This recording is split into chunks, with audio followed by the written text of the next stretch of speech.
Yeah, I'm building my pub. It's not done yet, but I'ma still use it. I know this is one of the most BuzzFeed sounding things I've ever said, but hear me out. Like, jokes aside, you guys don't actually believe what the media is telling you about giraffes, right? That they're real? Because if you do, I got some bad news for you. You are a racist. I know I'm getting ahead of myself with these accusations, but man, I'm so tired of laughing at people's jokes, only to realize they weren't joking. The first time dealing with that was around 2017 with the whole traps aren't gay shtick people had going on. And I thought that was a one-time thing, but recently I was hooked by the whole Sigma male trend going on. I thought people were being ironic on that. And don't get me wrong, I know there's a lot of people that actually are, but I know you don't ironically pay $50 to Hustlers University to feel like a Chad. Seems a little red flaggish to me. So imagine how I feel realizing how many people believe in this bigoted lie. I know you're smart enough to know the truth. You listen to me, and I've never spread misinformation before. But to the 87.8 of you that are stuck in this delusion, allow me to cut your ties and free you of these eugenic myths.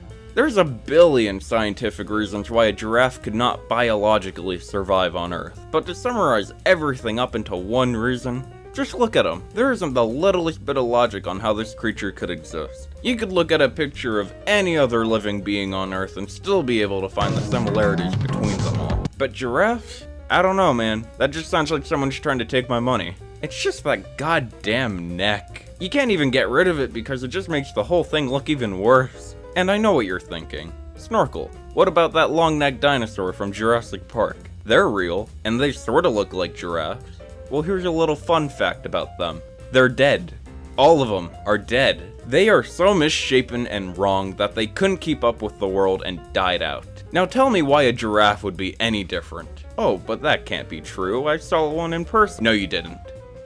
You didn't see a giraffe once in your life. There's this little known thing called the Mandela effect, where you're really confident you saw certain things, only to realize that they never actually were. For example, if I told you that the red lights on a stop sign were at the top, it would be pretty believable. It's a small detail we barely pay any mind to in our lives, which is why it feels weird to learn that they've been at the bottom the whole time. So is it so hard to believe that what you saw might have just been a video or picture? And speaking of videos, of course they're not real. Here's a video of a giraffe.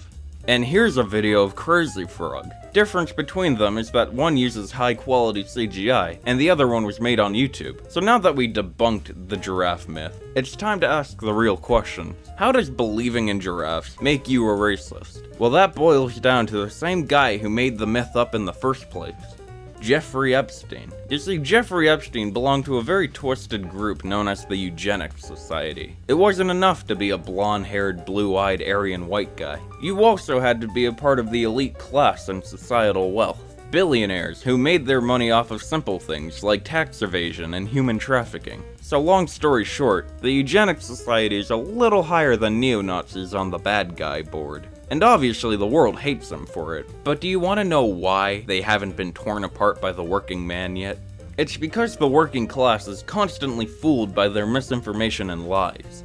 Let me show you how it works. They need you to believe in something completely false, right? Something that's so obvious there's no way anyone would believe it. So how do you convince an entire country to believe it then? Simple. You feed them little lies and build up to it. You first start out with a tiny one. Something easy to gaslight people about, and then you build up to a slightly larger one, and then you feed a lie slightly larger than that one. Make the unstable floor more safe to walk on, you know? And then an even larger lie, about anything. The less connected they are, the better. And it goes on and on until 9/11 actually looked like something that just happened out of nowhere. It works on so many levels. Because how are you honestly gonna tell anyone that not only are these theories correct, but that they're connected to each other? And then before anyone can answer, boom, you go missing. It's perfect. All you need is one simple lie and everything else falls into place. And you know what that simple lie is? The idea that a yellow-furred, grossly proportioned creature that can only be found in a country on the opposite side of the world from us is real. It sounds stupid. Yet people believe in it, just because the racist monster Jeffrey Epstein was looking to make a quick buck. It's funny how $3 trillion went missing the same year he rose to the elite class. So now having informed you about all this, you have a couple options.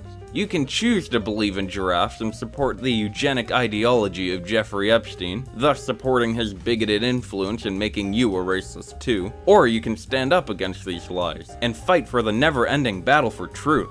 So to put it bluntly, agree with me or you're racist. Let me know which one you are in the comments, cause I'ma head out now. Bye bye.